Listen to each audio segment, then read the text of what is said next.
Salam sehat, salam damai sejahtera. Jumpa lagi dalam Misbah Kehidupan. Keledai adalah binatang yang paling bodoh di antara semua binatang. Tetapi tidak pernah ditemukan ada keledai jatuh pada lubang yang sama. Manusia adalah makhluk yang paling mulia di muka bumi karena diciptakan segambar dan serupa dengan penciptanya. Tetapi maaf, kadang manusia harus belajar dari binatang paling bodoh ini karena kita semua ini pernah bahkan sering jatuh pada lubang yang sama. Dan kalau kelihatannya tempat jatuhnya enak, malah sengaja menjatuhkan diri pada lubang itu, malah minta tolong orang lain untuk mengabadikannya lewat foto lagi. Oleh karena itu, pohon pola hidup orang beriman Misbah Kehidupan kali ini akan sharing tentang lebih cerdik dari keledai. Cemeti adalah untuk kuda, kekang untuk keledai, dan pentung untuk punggung orang bebal. Amsal 26 ayat 3. 400 tahun menjadi budak Mesir adalah keadaan yang sangat berat dan berdarah-darah bagi umat Israel. Mereka berteriak minta tolong kepada Tuhan. Tuhan memperhatikan teriakan mereka dan Ia turun tangan mengeluarkan mereka dari perbudakan di tanah Mesir. Namun ratusan tahun berikutnya mereka lupa lalu memberontak kepada Tuhan. Umat atau seseorang disebut memberontak apabila sudah memperoleh anugerah, mendapatkan janji pengharapan, dan mengalami hal yang terbaik bersama Tuhan, lalu berpaling darinya kepada andalan lain. Sikap inilah yang sering dilakukan oleh orang Israel. Kita juga.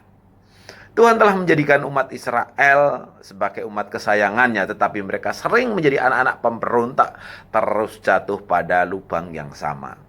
10 tahun sebelumnya dengan perantaraan Nabi Yesaya, Tuhan telah menasihati Israel agar tidak memihak Mesir di Yesaya 20, akan tetapi mereka kembali melakukannya. Dan di Yesaya 30 ayat 1-2 menuliskan, celakalah anak-anak pemberontak. Demikianlah firman Tuhan, mereka yang melaksanakan suatu rancangan yang bukan daripadaku, yang memasuki suatu persekutuan yang bukan oleh dorongan rohku, sehingga dosa mereka bertambah-tambah, yang berangkat ke Mesir dengan tidak meminta keputusanku. Israel pergi ke Mesir untuk mengadakan perjanjian tanpa menanyakan kehendak Tuhan di ayat 2. Mereka berlindung pada Mesir dan mengharapkan pertolongan dari Firaun, Raja Mesir. Tuhan mengingatkan bahwa Firaun akan mengecewakan mereka dan perlindungan yang diharapkan dari Mesir akan gagal. Ayat 3. Perbuatan Israel yang mengandalkan manusia, mengandalkan Mesir, bukan mendapat keuntungan atau pertolongan, melainkan mengalami penghinaan.